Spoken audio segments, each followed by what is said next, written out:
कोई काम किया नहीं है, सब मेरे काम है जिनके फीते काटे जाते हैं। तो इसीलिए तो जनता ने उनको धूल बाकी चटाया। हिंदू मुसलमान कर लेते वे हैं आप उस लोग। लायक नहीं थे कि जनता उनके कार्यों से संतुष्ट हो सके। जी। और जनता जानती थी। देखिए कितनी बड़ी लूट थी। एक उदाहरण पर्याप्त होगा और वह उदाहरण है पूर्वांचल एक्सप्रेसवे का।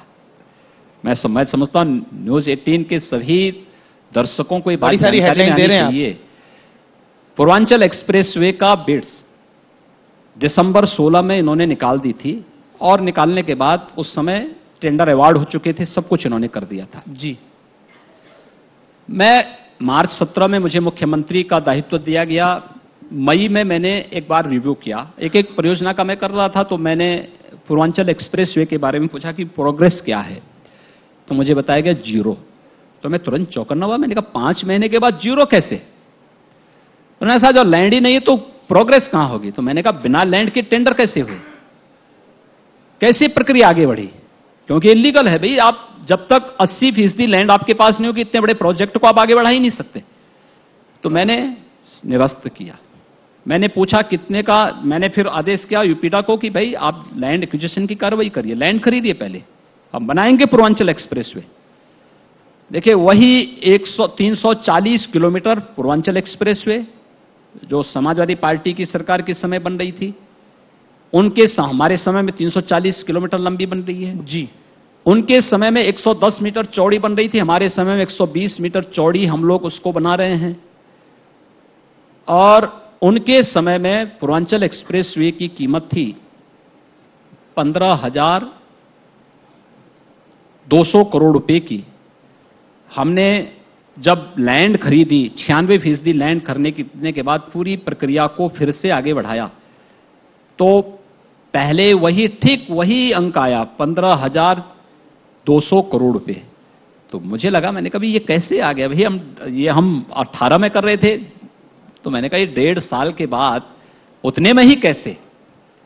कम आता, ज्यादा आता? तो हमने फिर से निरस्त कर दिया है। मैंने कहा निरस्त करो और एक साथ टेक्निकल और फाइनेंशियल बिड एक साथ मंगाओ। हमने एक साथ मंगवाया और जब हम लोगों ने जून 18 में बिड्स खोली, अब आश्चर्य करेंगे, वही एक्सप्रेसवे यानी पहले से ज्यादा लंबा, पहले से ज्यादा चौड़ा 11,800 करोड़ रुपए में बन रहा है। जी। ये 3-3.5 करोड़ रुपए किसके पास जा रहे हैं? और ये हर प्रोजेक्ट में रहा होगा, ऐसा नहीं एक में ही है। ये तो एक उदाहरण मैंने दिया है। आज दुनिया की सबसे बड़ी कंपनी एयरपोर्ट बनाने के लिए यूपी में चेवर में आ रही है, इसलिए क्योंकि उसे विश्वास है।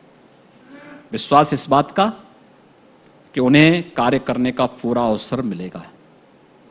मुझे याद है जब मार्च में मैं यहां आया था, मेरे साथ तब 3-4 ऐसी कंपनियां थी जो अपने यहां पर निवेश को बाइंड अप करना चाहती थी। सैमसंग बाइंड अप करना चाहती थी, टीसीएस लखनऊ से भागना चाहती थी।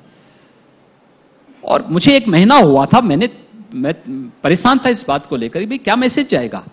मैंने पूछा, उन लोगों को बुला के पूछा, मैंने कहा क्यों जाना चाहते हैं? उन्होंने कहा साहब कार्य संस्कृति नहीं है, हम जाते हैं किसी ऑफिस में और इसलिए सर हम आपके समय आपको देख करके नहीं भाग रहे हैं। पिछली सरकार के समय हम कहीं जाते थे तो वे लोग हमसे तय करने की बात करते थे कि तय कर लो भाई।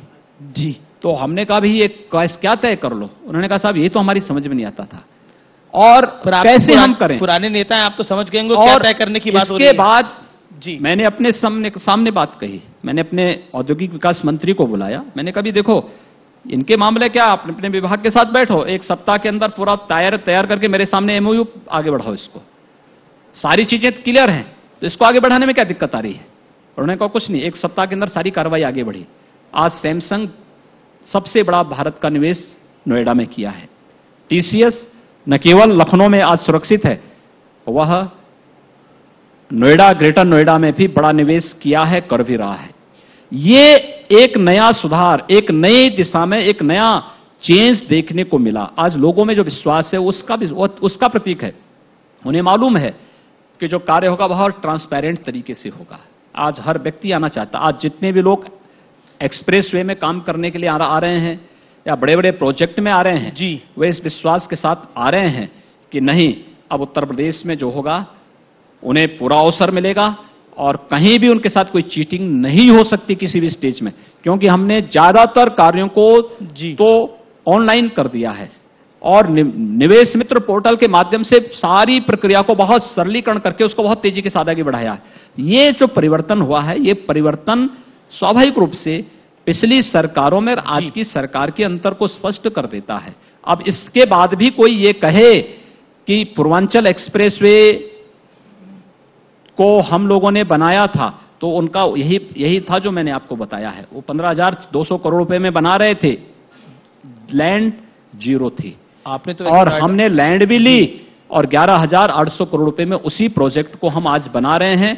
इस वर्ष के अंत तक मुख्य एक्सप्रेसवे को हम यातायात के लिए भी खोलने जा रहे हैं। ये हमारी एक उपलब्धि होगी।